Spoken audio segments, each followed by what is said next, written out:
I'm Dr. Rita McGuire. I'm the Chief Medical Officer for Wakana for Life.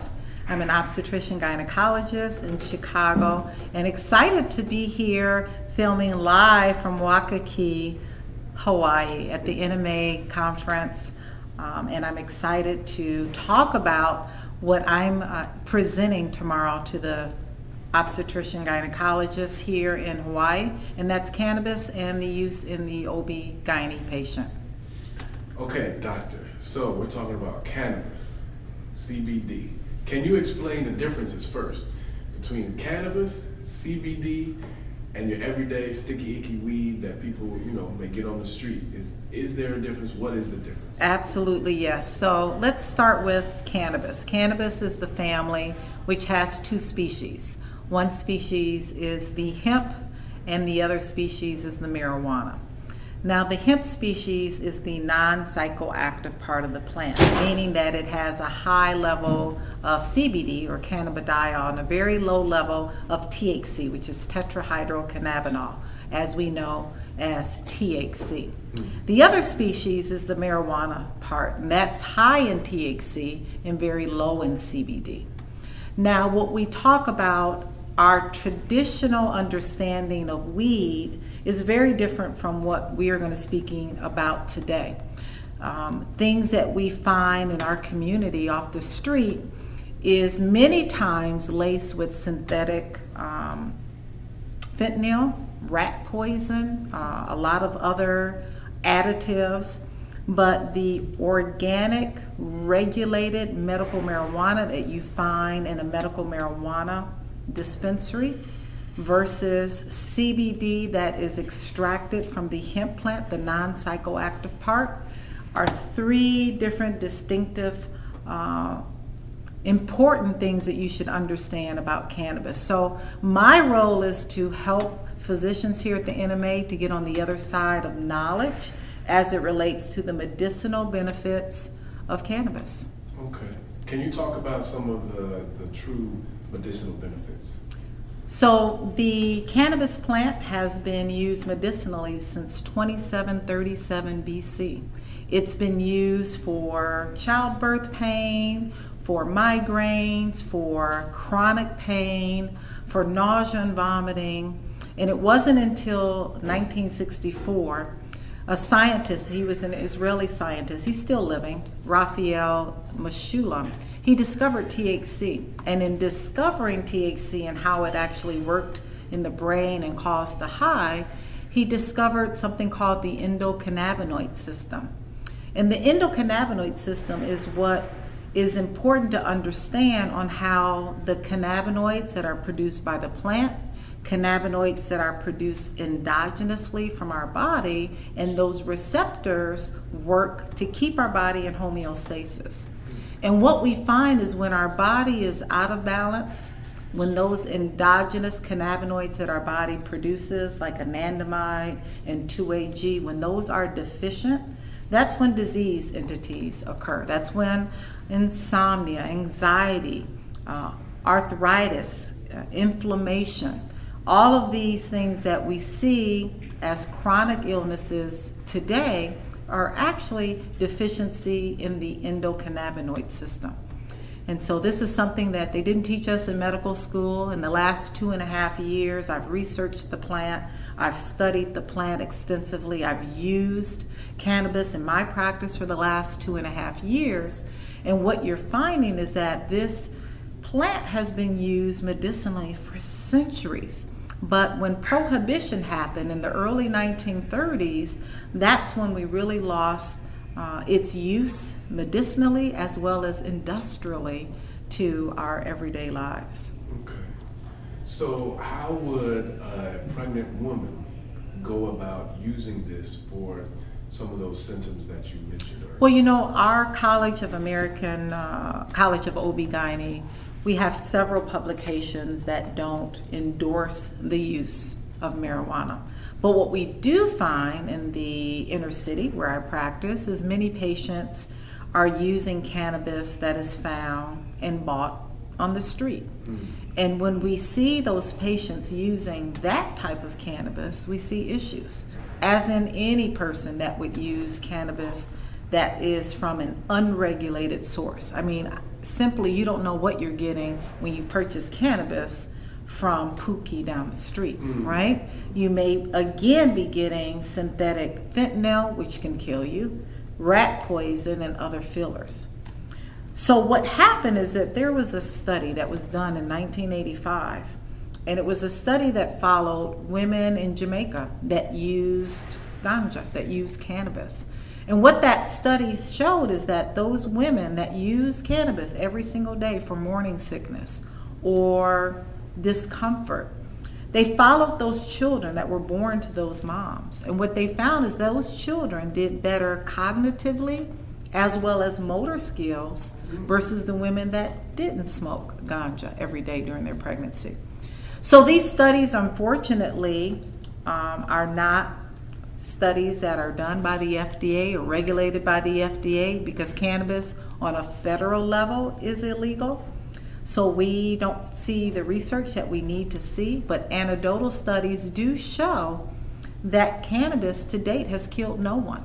Okay, we're not talking about the cannabis found on the street, but we're talking about organically grown, regulated cannabis to date has had 0 deaths.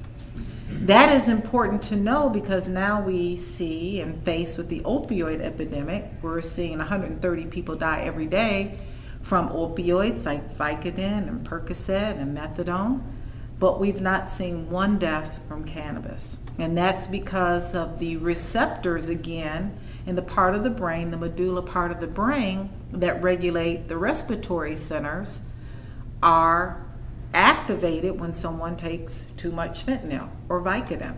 Those receptors are not found in the brain, the medulla part, when one takes in too much cannabis. You take in too much cannabis, the worst thing that can happen to you is that you'll get the munchies or you go to sleep. Again, we're talking about organically grown cannabis, cannabis that's regulated in dispensaries. We're not speaking about cannabis that you may find, again, on the black market.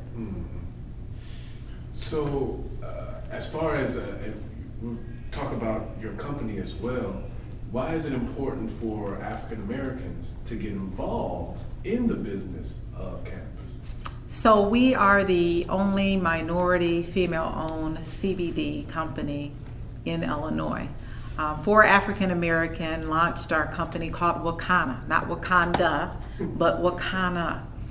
Wakana is a company that helps the average American to get into the cannabis space without having to have $1 million. It's also important to know that 86% of the arrests in Chicago for possession of cannabis is African American males. So it's the African American males that are being arrested for possession, that have records because of small possessions, but yet it's a very wealthy Caucasian men that transportation, cultivation. This law also that was passed by the governor of Illinois also has an expungement piece. Over 800,000 people's records are going to be expunged because of their prior use and possession of cannabis. So we're excited to not only offer an organic CBD product, and a product that has been extracted from hemp. You know, in 2018, President Trump signed a law that now allows hemp to no longer be a Schedule I drug. So it's no longer scheduled and bundled with cannabis. So on a federal level, hemp is legal in all 50 states. So we offer a product that is not only organic, but double certified, third-party validated, to be safe and effective for my patients, your family, and friends. So that is really exciting, because I, as an obstetrician gynecologist, had no idea that this plant had so many medicinal as well as industrial uses. We're going to see our homes being built with hempcrete. That's hemp and lime and water together, is known to be pest resistant, water resistant, energy efficient, more insulating than drywall and other products that we're using to build our homes. So as an everyday patient, if my primary care physician or my doctor is not familiar with the benefits of hemp CBD, how can I tell them or get them, so I can at least try this product? Yeah, so about 60 to 70% of physicians know nothing about CBD or even cannabis, yet 80 to 90% of our patients are using it.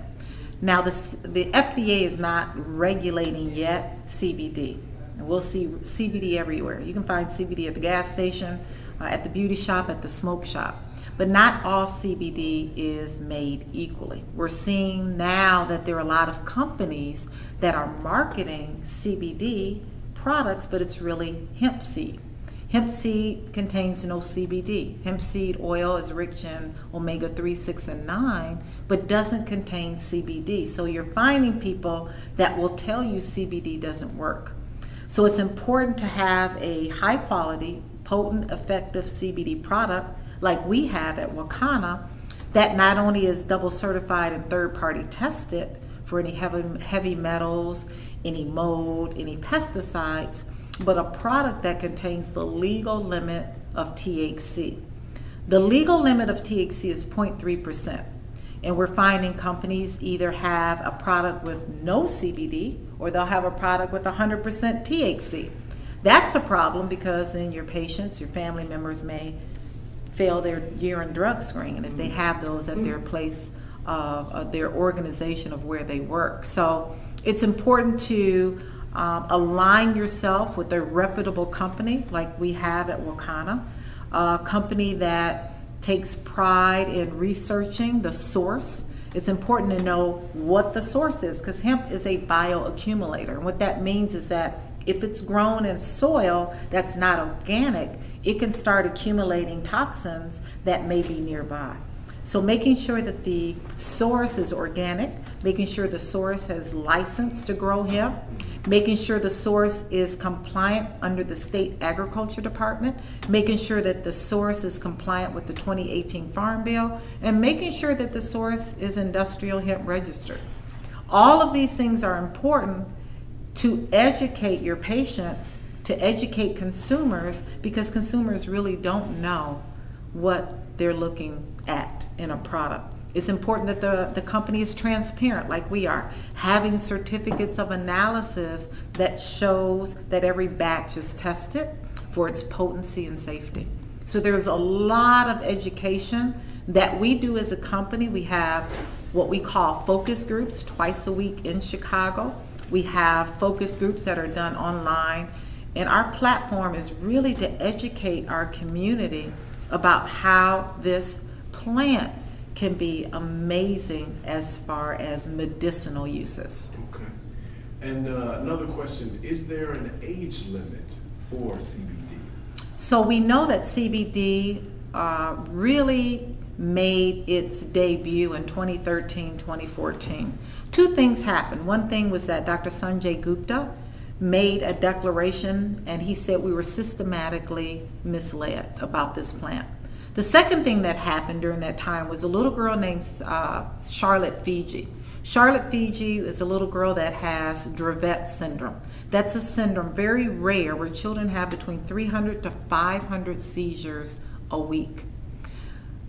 The parents of Charlotte Fiji tried everything, but it wasn't until her parents introduced her to CBD, she went from having 300 seizures to 2 seizures a week. So that is where Charlotte's Web, the CBD oil, the name is based from the fact that this little girl had results from using this plant, the non-psychoactive part of the plant, to treat her seizure disorder. Wow. So how can people find you and find your product online? Absolutely. You can find our product by reaching me at my email, which is drritamac@yahoo.com. That's DRRITA, M as in Mary, A as in Apple, C as in Cat, at yahoo.com. My website to just buy product, order product, try our product is drrita.wakana.com. That's DRRITA.Wakana, that's WAKANA, Okay. Well, thank you so much, Doctor. Thank you. It's been informative. Thank you for being here. Thank you so much.